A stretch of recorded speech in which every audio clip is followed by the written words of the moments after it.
welcome to another podcast of the Big League. I'm here with Chris. Hey, Chris.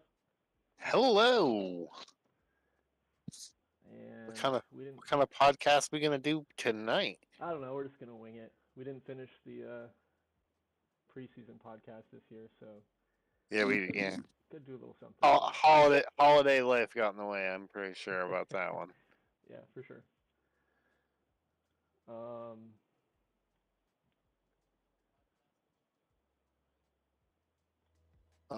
Yeah. How are we gonna do this? What's the plan, Kamish? yeah, hold on. Sorry, I'm fixing my sound settings.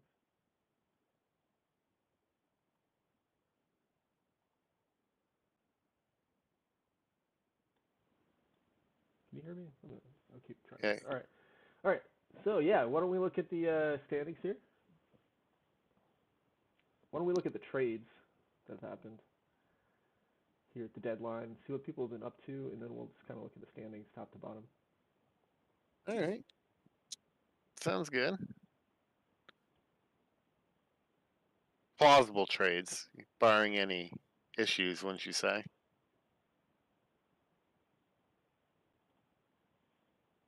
Yeah, sorry, again, still just trying to hear my sound settings here. But all right. I think the first trade of the deadline was just a cash trade. Huron and Kansas City exchanging a pick for $2 million. We'll see what Kansas City's trying to do with that $2 million. They're in last place, so maybe they're just trying to make room for a different trade. We've got Milwaukee and Washington with one of the biggest trades of the offseason so far, and that is Washington sending former pitcher of the year, Boyd Perry. Still no All-Stars. Complete sham, huh? Blockbuster trade here. No All-Stars for Boyd Perry still. Pretty crazy. Pitcher of And the year, though. yeah, he's going to Milwaukee. And again, Milwaukee's had really good pitching. And also Fred Cox. And I was actually asking about Fred Cox. I was too slow on the trigger here. And Fred Cox is just a really great hitter and really fits Milwaukee's mold. Milwaukee and the Generals both had a pretty similar type build team the last few years. You know, the fast, speedy, get on base, get a lot of hits type of players. Yeah, he'll play well for Milwaukee. Yeah. Milwaukee sent back Milwaukee sent back a bunch of prospects, a first and a second round pick. We've got let's take a look at their system. Martinez, International Complex. Well, it's probably on Washington. Nope, we haven't processed it. Talking out loud. So Dave Martinez, this catcher here, looks pretty good. Bad work ethic, but definitely has some potential. Raul Ruiz in A+ here.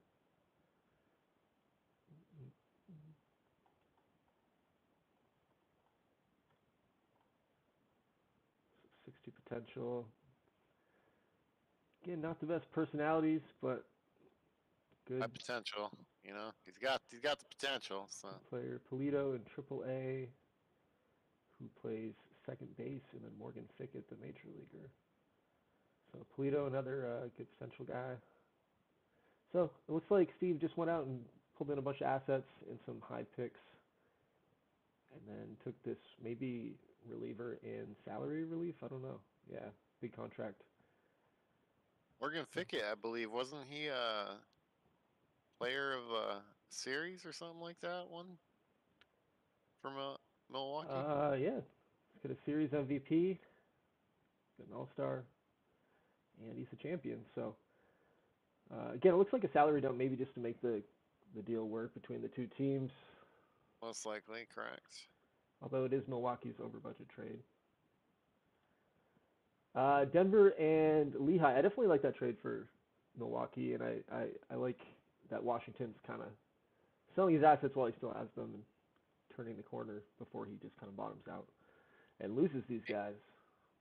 He's getting first and second round picks, so Yeah, that's some quality. quality stuff getting back in return. So don't hate it.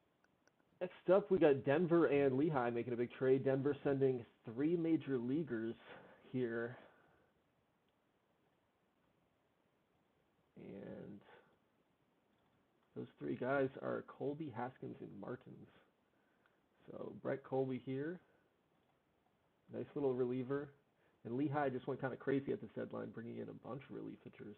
In a separate trade, Lehigh traded 1 through 5, another 5th-round pick, and Barry Richardson for Victor Perez. So Victor Perez is going to be on his way to Lehigh.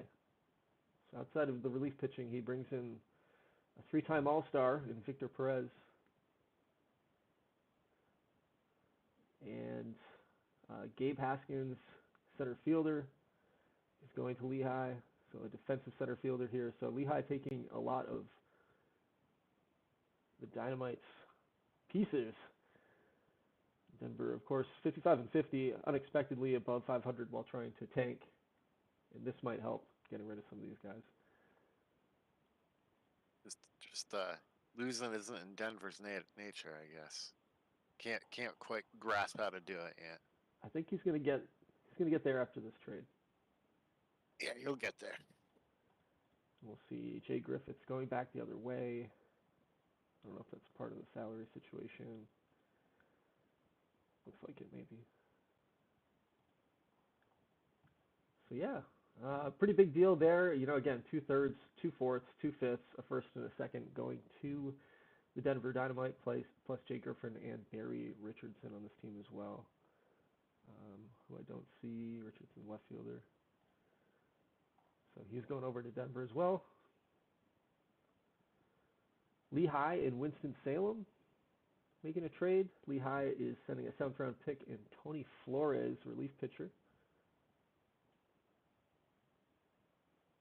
over for Bill Shepard, a center fielder.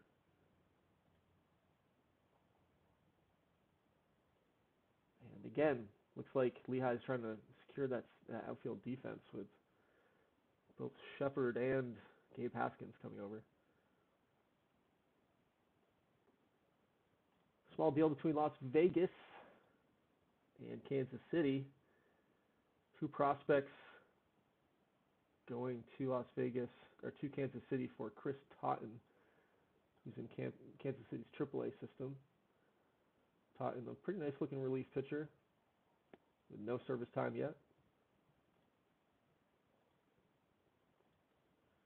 Not going to look up the prospects in that one. Las Vegas sending a bunch of other AA prospects to Montreal for Josh Winkler. So Josh Winkler, the closer for Montreal, on the move. And Winkler looks pretty nice. So it's a nice little move for Las Vegas. Again, not going to look up the 4 prospects involved.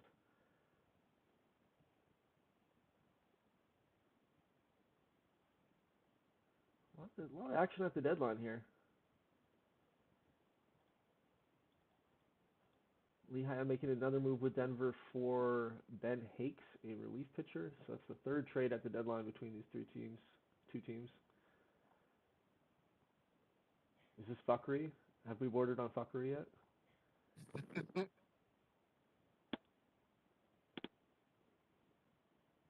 So Hakes is pretty fresh. You know, he's only got a year of service time, so that's a nice little move. Joey Littleton's going back. I do want to look at that prospect just because it's a 1-for-1. He is a rookie league player. Looks like a nice bat. Needs to improve his defense maybe in the dev lab and could be really effective. Lehigh sending 2 relief pitchers from their major league squad, probably dump-offs now that they're bringing in so many assets, and a couple prospects for Gabe Negrete of Washington. So Washington's been a big seller at the deadline. Negrete has been really good. A lot of saves here in his career so far.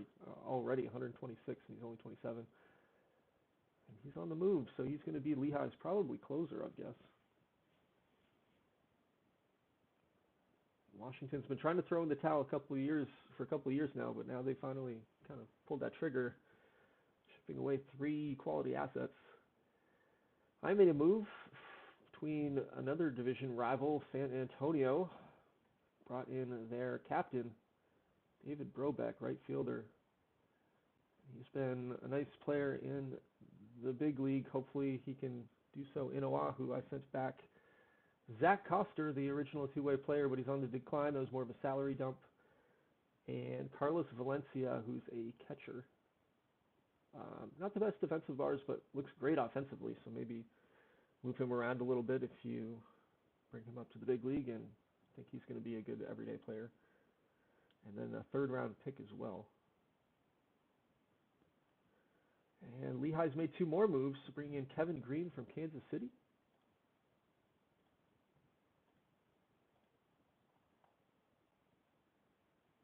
Where's Kevin Green? Closer. Closer. Oh, AAA. So yeah, he looks nice. Left-handed pitcher. Good bars. Just unmotivated. Yeah, just not the best personality. And again, 3 prospects going back to Kansas City for that. And then Lehigh sending a major league relief pitcher and 2 prospects to Winston-Salem for David Muro, who I feel like was Winston-Salem's closer up until this point, or I guess not, just a setup man. But also really nice bars here on this guy. Nice pitches, selfish. So a lot of bad personalities on the move here at the deadline. And that's it so far. We have, 15 hours to the deadline. I don't know what I set for commission announcements. I think I set 10 a.m., but I think we're going to move it back to noon, just to give a few extra hours for the trade deadline. So we have until noon on Sunday, so 15 hours to make some more deals if anybody's looking to secure any weaknesses at the last minute here. And so generous. A lot of talking on my part, Chris, just kind of breaking that down. What do you think next? Should we look at some of these teams? Yeah, why not? How are we at the trade deadline halfway through the season? Yeah. Who's the biggest surprise to you right now of all these playoff teams? I mean, Oahu in first place? What? I think we both kind of saw that coming this year. I mean, that team always stinks. So, them being in first place is kind of crazy to see. If we're being serious, I mean, my big surprise is the guy right under me, Mexico City, being in second place. Yeah, I'm actually going to say that too. That's a surprise. We're going to see our first expansion team making it to the playoffs. Yeah, I know Larry's only 500 right now, 53-52, but and it's wide open in the Fire Conference for that wild card and that second spot. But definitely the surprise of the pack if you look around the league. Yeah, definitely. All right, yeah. Why don't we just kind of break them down, and we don't have to go through everybody really hard, but let's look at kind of the best teams and see why they're good this year. Like what's going on. Team you want to start off with? Oh, yeah, Oklahoma City. Oklahoma City. I mean, they're the best record in the TBL, 73-32. Travis has done great with this team. And just kind of looking at their... Let's go by WAR. Yasutake, Justin Marshall, and Esquivel. All playoff names, basically.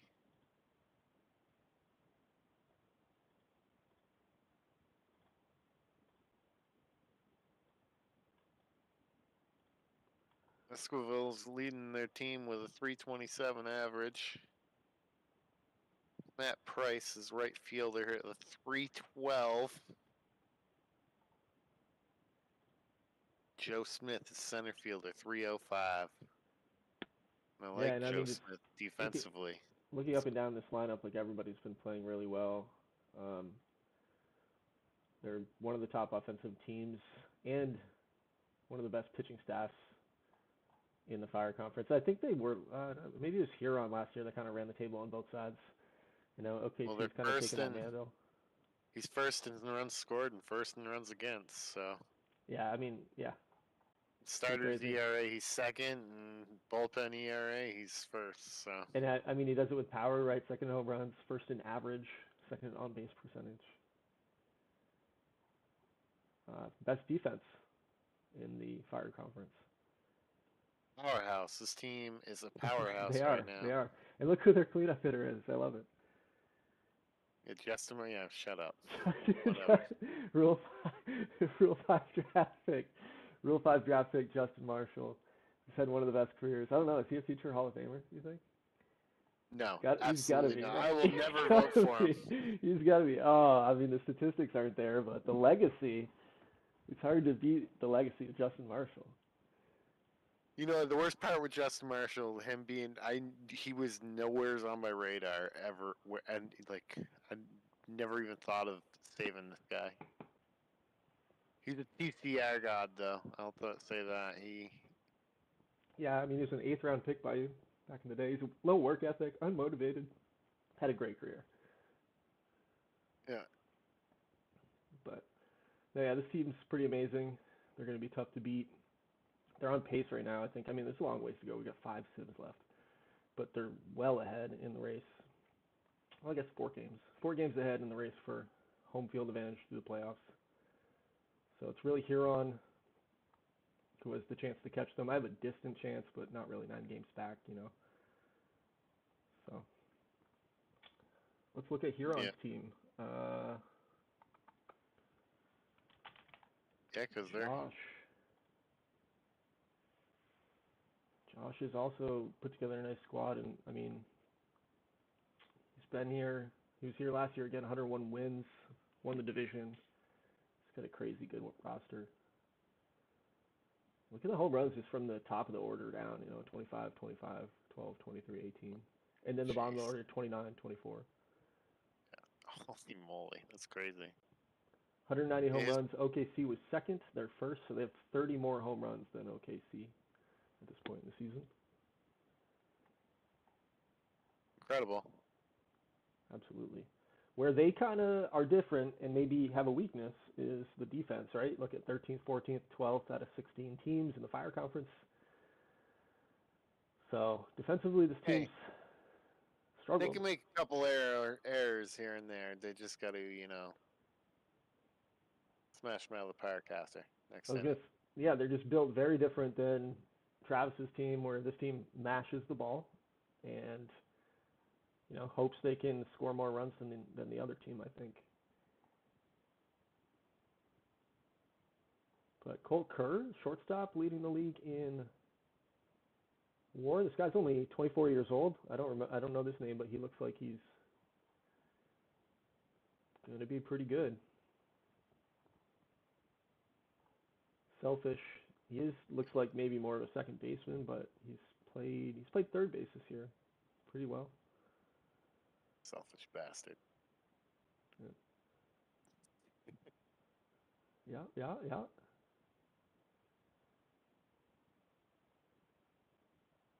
So yeah, I don't know. They look pretty good. Again this year, looks like he's got dealing with some injuries, but looks like they're coming away. One's unknown. Both those teams have kind of remained set at the trade deadline too, right? They haven't made any big moves.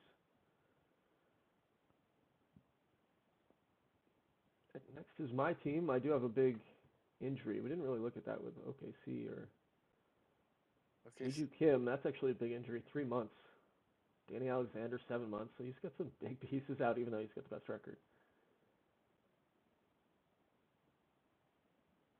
Next man up. Yeah, Huron. Oh, it's not serious, but yeah. Next man up. Yeah. Okay. Oahu, 68. Or I guess we'll go over here to Fort Collins, 68 wins. Excuse me. Yeah. And Kyle has. We got some teams. We got a while to talk before we talk about you. Yeah, not that long, but yeah. Kyle has made playoffs 9 times. This would be number 10 in 15 seasons, and he's got a really good squad. Obviously, switching over to the Ice Conference rankings here now, he's one of the top 5 teams offensively, I'd say. Kind of slow, but outside of that, he's a really good hitting team. And then the pitching also top 5, top 6, and he's got really good defense that's kind of anchoring his pitching. So look at those starters ERAs, If fifth he in the league, wins the but division too, it would be the first time since the inaugural season that he's won it. is that true? That's awesome. So, I don't have my money on him winning the division. oh, I'm rooting for him. I mean, we've already talked about the Jade a little bit. I'm putting my I'm not money saying on I'm him. not rooting for him, but I don't think either of us picked him. You're right. I probably didn't. Changed I my think, mind. to me, Las Vegas has been a big surprise down here. 65 wins. I don't think we talk much about the Jade division. They get their own preseason podcast, but everybody here is really good. At 55 and 50 plus. Winston-Salem, the only exception, but I mean, even not a terrible season, really. No. Considering the competition. So, all right, see, we just went from 2 teams done to 10 teams done, just like that. And now we're at Oahu. Oh, you cheat! You cheated! You cheated! I've got one of the top offenses in the Fire Conference. Again, my base running's not great, but other statistical categories, first, second, third, and runs scored behind the 2 teams we've looked at already. My pitching's been, top 5, and my defense has been really good this year. Just looking up and down the lineup, Steve Magana is one of those guys. He was a hot prospect, and then once he hit the major leagues, he just started to dev up like crazy. So happy to have him in center field. Israel Esparza, year 2, is having maybe an MVP season, on pace to be in the conversation anyways. The signing didn't get injured, so that's a win. He's been okay. He's been pretty good. And Ontiveros, one of the top right fielders in the game. So my team's pretty good. I've got a really good rotation too, and all these guys, they don't get injured very often, so I'm knocking on wood that they're going to remain intact, get me in the postseason. And let's see if I can finally break that streak of losing in the postseason. Probably not. Probably not. Hopefully, I think I have the division wrapped up. I mean, knock on wood. I know you blew it like a 9 or 10 game lead a few seasons ago, so it's possible. But yeah, anything's possible. Like I said, I did make a trade. I brought in Brobeck, who's a captain, and I took him from San Antonio. He is on an expiring contract, so we'll see if I decide to offer him an up. I'm sure he's going to ask for like $30 million. But all right, who's next? Let's go over to the Sapphire in Somerville, 61 wins. Yeah. What do you think of JR's Yeah. team?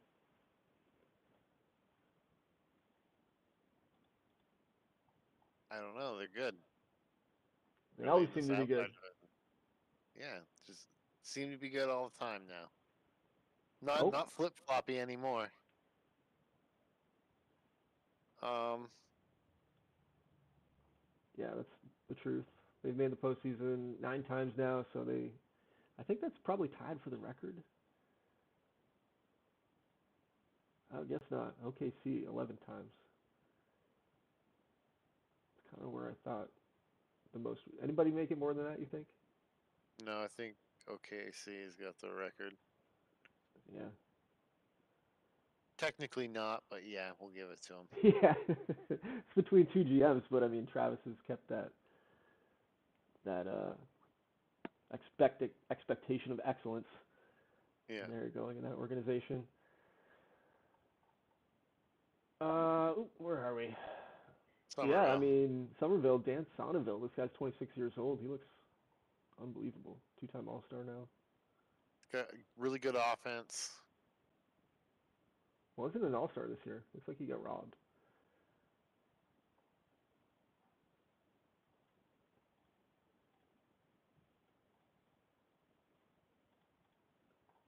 Yeah, Matt Clark is injured for 2 weeks. Fortunately, it's not too serious of an injury because this guy is the heart and soul of this team for sure. 6-time All-Star now. He's only 29 years old. He's likable. Ryan Roach, of course, Player of the Year back in 2012. And this guy has been on pace for 6 WAR a season, like every season of his career. Probably a future Hall of Famer. This guy's a former 1-1 from New York, I think, right? Yep, 1-1 in 2008.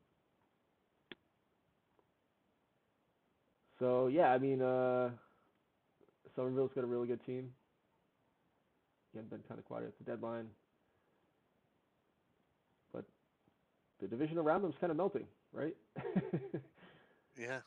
I guess that's not true. One's melting and one is surging. So he's going to have to watch out for JP's team. We'll take a look at Lehigh next. Yeah, they're making some moves, so.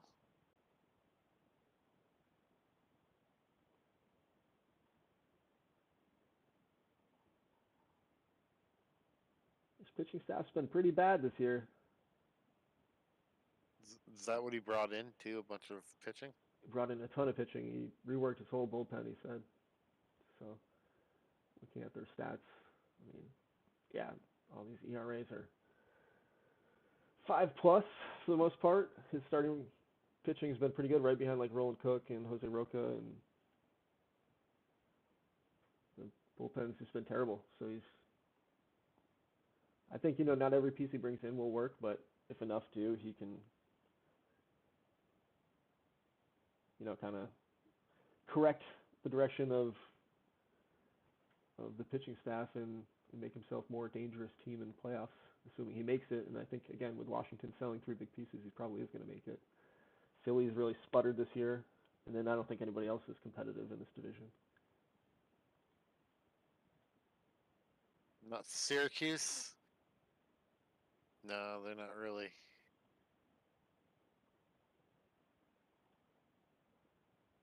You don't think Philly can make a late push? I mean, they could, right? The offense is Yeah. kind of bad, I feel like, right? Yeah, look at these offensive rankings. The offense is bad, yeah. 11th, 12th, 13th, 11th, 9th, 10th. Offense is sputtering here in Philly. Right, Christie's having, not a great year, but 24 home runs. Outside of that, this team can't hit it out of the park, 10th in home runs. So, yeah, I don't know. I don't think anybody's catching Lehigh or Somerville, and I think Washington, even if Washington throws in the towel, I could see them being in the wild card hunt somehow. Again, these teams are going to cannibalize each other at some point as we get down the stretch. So you never know if Washington can take advantage of a weak schedule and this division gets 3 teams in, but I kind of think the standings are set here. And talking over the SoPads too, the standings are pretty set there with those 2 teams we've looked at. They're 16 games up on Milwaukee. Yeah.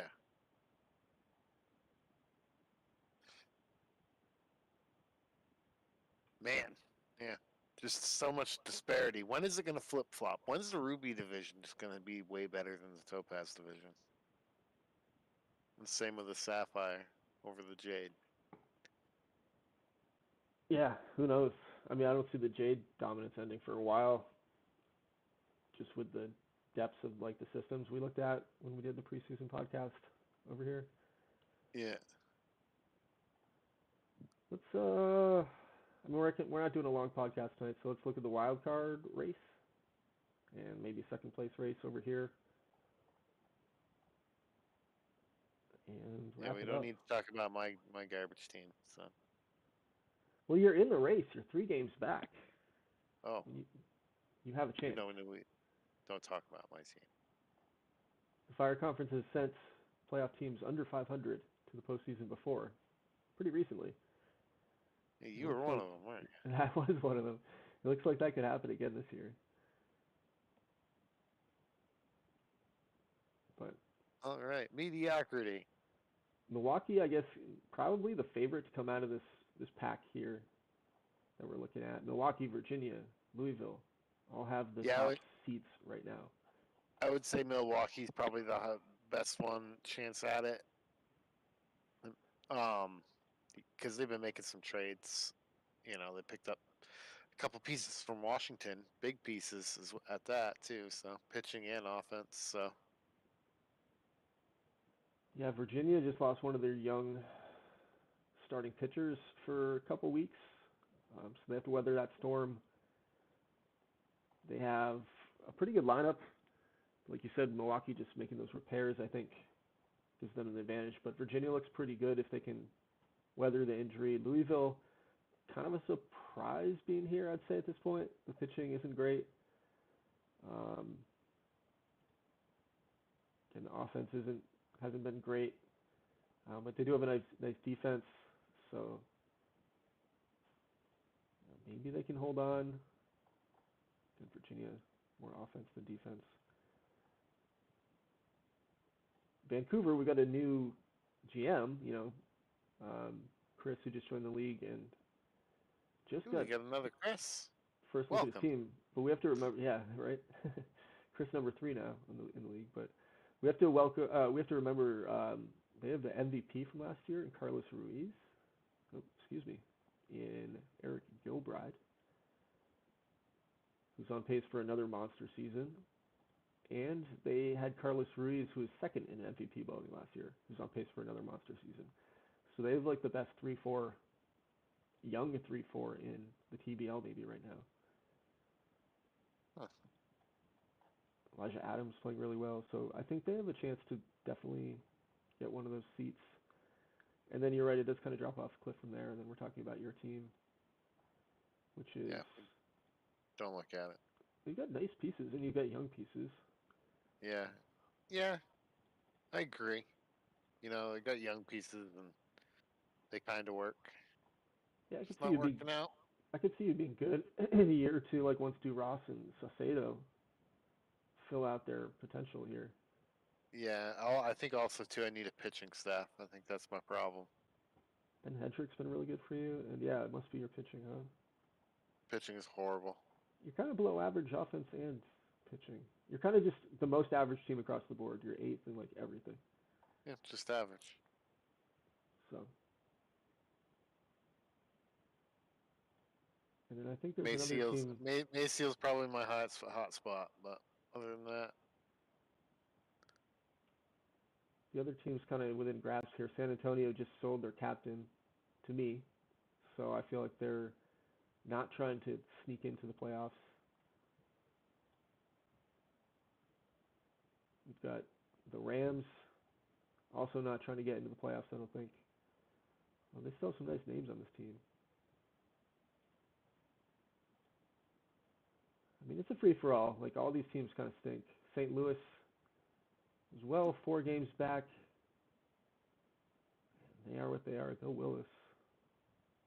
who knows? Maybe some of these like team I mean, all it takes is a huge win streak to really get some of these teams in playoff contention. Really, Yeah. because everybody's really close too at that. What are your thoughts on, I mean, we said Mexico City might be the first expansion team to make the playoffs, but Durham definitely has an outside chance to make the playoffs 4 games back. And I definitely didn't expect, with the division that they're in, to see that team at 56 and 49 right now. Yeah, but they are sitting 6th place. I know, it's crazy. I mean, look at this team, though. It looks Or 5th nice. place. Yeah. Now, there's some really nice young pieces that have been brought up. Jeremy Johnson, Tyler Worthen, Troy Kelso. This pitching staff looks like it's going to be really good. Yeah, I think it's just unfortunate in the wrong division. Otherwise, it probably could kill it. And surprisingly well. Yeah, I mean, it's really the offense right now, right? I mean, Yeah. Herman Rodriguez, they called up, and this player looks really good. Like, really, really good. Let's see if there's money in Durham to... Oh, not going to look now, but... to make some moves next year and be in that window to compete. And I don't know, Montreal kind of turning the corner. New York and Boston so far away. A lot of big rebuild projects going on here. Outside of that,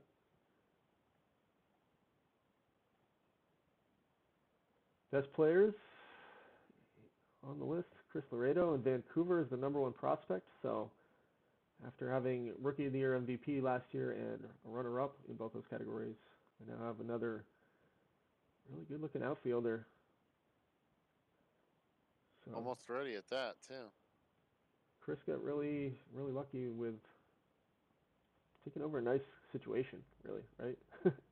Yeah, I mean, this is a good system. put it in overdrive. Bob did a nice job Sure. building this team up. Overdrive. Cruise control. There we go. Huron Herons, St. Louis is the number 3 prospect. Up there with the number 5. Herons are on here twice. We've got Montenegro and Prieto, some like football players in Europe.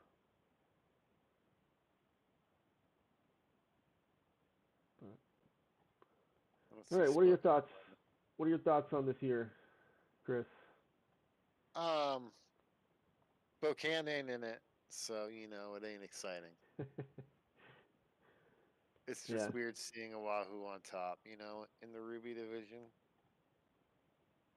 I guess hell has truly frozen over. yeah. I I am surprised how dominant the J division still is. Like I know they have some good teams and good players over there, but I'm surprised how good Las Vegas is. Surprised how good Durham is. Surprised Galveston's still as good as they are. Surprised Denver's as good as they are. Really, 4 of those teams surprised me. Yeah, only one team under 500.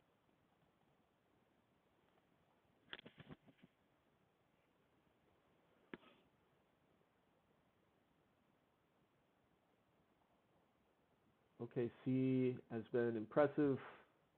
Huron has been impressive. I think this is the first time where like this division it feels like every year is really a dogfight between multiple teams, but now it's like kind of isolated. It's a 2-man race, and then everybody else kind of knows what they're going for, which is the wild card. And the Ruby division, some things never change. And that would be how bad the Ruby division is year after year. How can we have such a bad division? I don't know. I don't know. I think Vancouver's going to turn it around soon. Outside of that, everybody else, I don't know. I don't know what the future looks like for everybody else in this division. I kind of feel that way about the Sapphire as well, though. So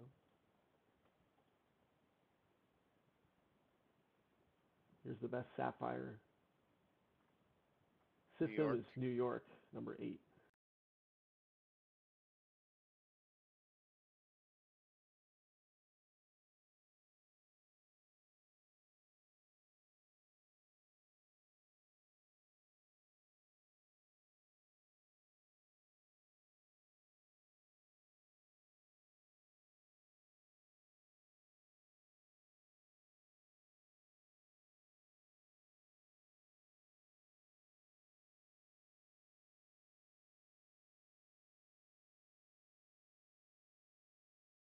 Oh man, I'm 24th. How can it be so bad?